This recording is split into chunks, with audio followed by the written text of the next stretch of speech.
Welcome to Guide to Supplemental Security Income, also known as SSI, presented by Indiana Family to Family. This presentation is intended to serve as a companion to the presentation and fact sheets titled Supplemental Security Income SSI and SSI for Individuals over 18. Indiana Family to Family is the parent-to-parent organization and family-to-family health information center for the state of Indiana. These centers are statewide, family-led organizations that assist families of children and youth with diverse health and mental health needs and the professionals who serve them. We provide information, education, training, support, and outreach. The information in this video is current as of August 2025. As with any resources or information, it is important to verify the information provided to ensure it meets the same needs as your situation. A person who gets SSI or their representative payee must report all changes that might affect eligibility or payment. A change should be reported within 10 days after the month in which it occurs. It is important to note that if a person does not report changes to Social Security Administration in a timely manner, they can be penalized. With the penalty, they can lose money from their payment. If the Social Security Administration finds out that people gave false information or withheld important information on purpose, they can stop their benefits for 6 to 24 months and individuals may face criminal prosecution. Persons receiving SSI must report the following changes to the Social Security Administration: changes in income, resources, living arrangements, name and marital status, if they stop or start work, if they enter or leave an institution, if their address changes, or if their condition improves. If the person getting SSI is a child younger than 18 living with their parents, any change in the parent's income and resources must be reported. People getting SSI who are blind or have a disability must let the Social Security Administration know if they go to work, become self-employed, or if their condition improves. Students between the ages of 18 and 22 must report if they start or stop going to school. The income of children who do not get SSI may affect the amount of SSI payable to their parents or to a sibling getting SSI. Recipients must report changes in the income of children who live in their household. They must also report changes in the school attendance of children ages 18 to 22 and tell the Social Security Administration when a child in the household reaches the age of 18 or age 22 if they are still a student. If you are a payee for a child receiving SSI payments, you must seek treatment for the child's medical condition when it is necessary.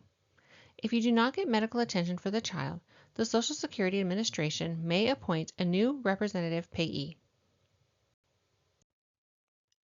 There are certain guidelines to follow on how you must use monthly benefits. First, you must take care of the beneficiary's day-to-day needs for food and shelter. Then, money must be used for the beneficiary's medical or dental care that's not covered by health insurance. You can also pay for the beneficiary's personal needs such as clothing and recreation. Any money left over after paying for the beneficiary's needs may be placed in an ABLE account or trust. After you have provided the beneficiary's basic needs, you may spend the money to improve the beneficiary's daily living conditions or for better medical care. You may decide to use the beneficiary's funds for major health-related expenses if they're not covered by the beneficiary's health insurance. Examples of these expenses are reconstructive dental care, a motorized wheelchair, rehabilitation expenses, or insurance premiums. You can use the money to arrange for the beneficiary to go to school or get special training. You may also spend money for the beneficiary's recreation, such as movies, concerts, or magazine subscriptions. You may not take a fee from the beneficiary's funds for your services as a representative payee. If you have questions about this, please contact your local Social Security Administration office. Sometimes blind or disabled persons will receive large past due SSI payments covering more than 6 months of benefits. Usually these payments must go directly into a separate banking account or trust. The Social Security Administration calls this a dedicated account because funds in this account are only for certain expenses related to the person's disability. The dedicated account must be separate from all other accounts. Except for past due payments, no other funds may be put into this account. The Social Security Administration does not count money in the dedicated account as a resource, nor will they count interest earned on the money as income or as a resource. You can only use money in a dedicated account for the following expenses: medical treatment, education or job skills training, personal needs related to the person's disability, such as therapy and rehabilitation, special equipment, and housing modifications, or necessary items or services related to the person's disability, such as legal fees for the benefit claim. You should get approval from the Social Security Administration before spending money on the items listed. You must keep a record of all money taken from this account and receipts for all items and services bought because the Social Security Administration reviews these records at least once a year.